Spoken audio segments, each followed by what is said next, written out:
வணக்கம். நான் உங்கள் லட்சுமி பாட்டி. இப்போ வெண்டைக்காய் பொரியல் பண்ண போகிறேன். சாதத்தில் போட்டு பரட்டி சாப்பிட்ற மாதிரி பண்ண போகிறேன். இதுக்கு காம்பினேஷன் என்ன இருக்குன்னா, நல்லா தண்ணி பருப்பு கடைஞ்சி வச்சுக்கிட்டோம்னா அதுக்கு தொட்டுக்கிட்டோம்னா ரொம்ப நல்லாயிருக்கும். இல்லை ரசம், தக்காளி ரசம் செஞ்சுக்கிட்டோம்னா ரொம்ப நல்லாயிருக்கும்.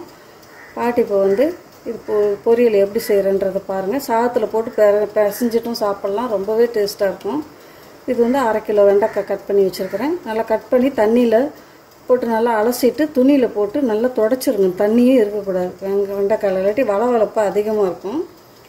2 பெரிய வெங்காயம் கட் பண்ணி வச்சுருக்கேன். ஒரே ஒரு பச்சை மிளகா 2ஆக கீறி வச்சுருக்கேன்.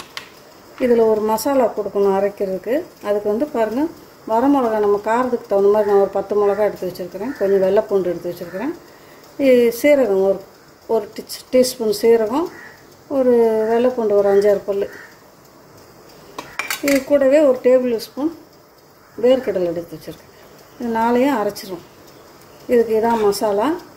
அந்த வெண்டைக்காய்க்கு ரொம்பவே நல்லாயிருக்கும். உங்களுக்கு காரம் எவ்வளோ தேவையோ அவ்வளோ போட்டுக்கோங்க. கடலையெல்லாம் இன்னும் கொஞ்சம் அதிகமாக போட்டணுன்னாலும் போட்டுக்கோங்க. பாருங்கள், வானொலியை காய வச்சுட்டேன். அந்த மிளகாயெல்லாம் அரைச்சிட்டு வந்துட்டேன். பாருங்கள், எண்ணெய் ஊற்றிட்டேன். பாருங்கள், சட்டி காஞ்சிருச்சு, எண்ணெய் ஊற்றியாச்சு. வெண்டைக்காய்க்கு கொஞ்சம் எண்ணெய் கொஞ்சம் அதிகமாகவே ஊற்றுங்க, அப்போ தான் கொஞ்சம் நல்லாயிருக்கும். வெண்டைக்காய்க்கு எண்ணெய் கொஞ்சம் தேவைப்படும். பாருங்கள், ஒரு ஸ்பூன் சீரகம் வச்சுருக்கேன், 2 காஞ்ச மிளகா, ஒரே ஒரு பச்சை மிளகா கீறி வச்சுருக்கேன். போட்டுக்கலாம். நல்லா பொரிஞ்சு வரட்டும். சீரகம் நல்லா பொரிஞ்சிருச்சு. பாருங்கள், காஞ்ச மிளகாய் நல்லா செவந்து போச்சு. இப்போ நம்ம வெங்காயமும் கருவேப்பிலையும் போட்டுக்கலாம். 2 பெரிய வெங்காயம் கட் பண்ணி வச்சுக்கலாம். ஒரு கொத்து கருவேப்பிலை,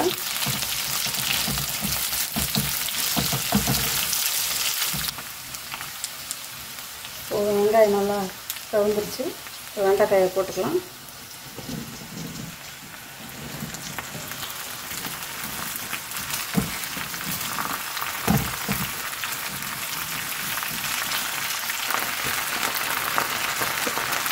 கூடவே கொஞ்சம் மஞ்சள் போட்டுருவோம்.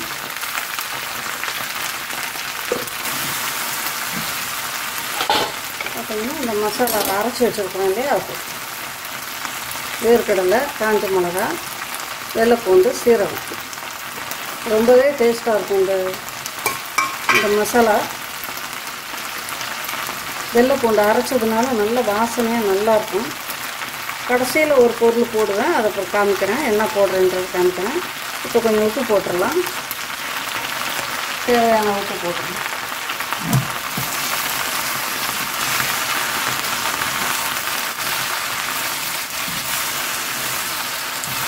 ரொம்பவே டேஸ்ட்டாக இருக்கும் சாதத்தில் போட்டு சாப்பிட்றதுக்கு.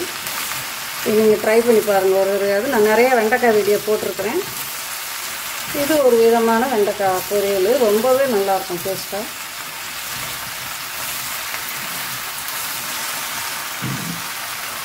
மூடி வச்சிடலாம், வேகட்டும். திறந்து பார்க்கலாம்.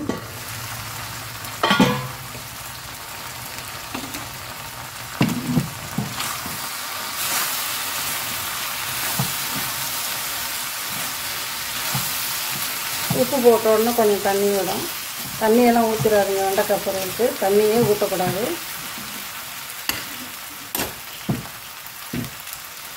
இப்போ பார்த்தீங்கன்னா ஒரு 2 தக்காளி பழம் நசுக்கி வச்சுருக்கிறேன், அதை போட்டு. இது ஃபஸ்ட்டே போடக்கூடாது, இப்போ தான் போடணும்.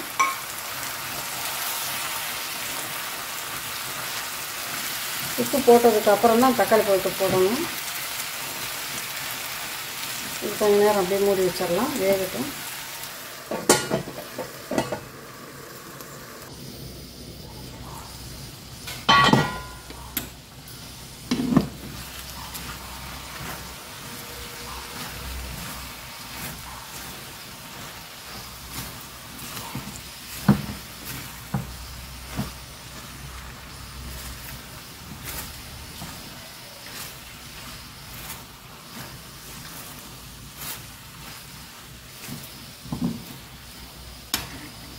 பார்த்தீங்கன்னா வெண்டைக்காய் நல்லா வெந்துருச்சு. வெண்டைக்காய் இன்னும் ஒரு 2 நிமிஷம் இருக்கட்டும்.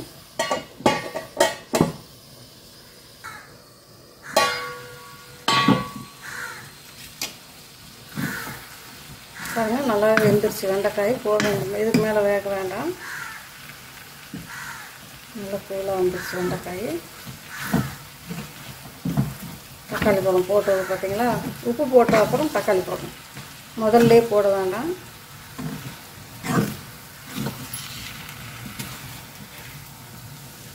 பாருங்கள், பொரியல் அருமையாக ரெடி ஆகிடுச்சு. சாதத்தில் போட்டு பரட்டி சாப்பிட்றதுக்கு அவ்வளோ ஒரு டேஸ்ட்டாக இருக்கும். இந்த வெண்டைக்காய் பொரியல் வீடியோ உங்களுக்கு பிடிச்சிருந்ததுன்னா பாட்டிக்கு லைக் பண்ணுங்கள், ஷேர் பண்ணுங்கள், கமெண்ட் பண்ணுங்கள். பாட்டிக்கு மறக்காமல் சப்ஸ்கிரைப் பண்ணுங்கள். உங்கள் ஃப்ரெண்ட்ஸ்க்கெலாம் ஷேர் பண்ணுங்கள். வீடியோவை முழுசாக பார்த்தீங்கன்னா தான் உங்களுக்கு பாட்டி என்னென்ன போட்டிருக்கிறேன், என்ன சொல்கிறேன் அப்படின்றது தெரியும். வீடியோவை முழுசாக பாருங்கள், உங்கள் ஃப்ரெண்ட்ஸுக்கு ஷேர் பண்ணுங்கள். இந்த வீடியோவை பார்த்துக்கிட்டே இருக்கும்போது பாட்டிக்கு ஒரு லைக் தட்டி விட்டுருங்க. ஓகேவா? இந்த வீடியோ பிடிச்சிருந்தா பாட்டிக்கு சப்ஸ்கிரைப் பண்ணுங்கள். தேங்க்யூ. கேஸ் ஆஃப் பண்ணிடுவோம் ஸ்டவ்வை.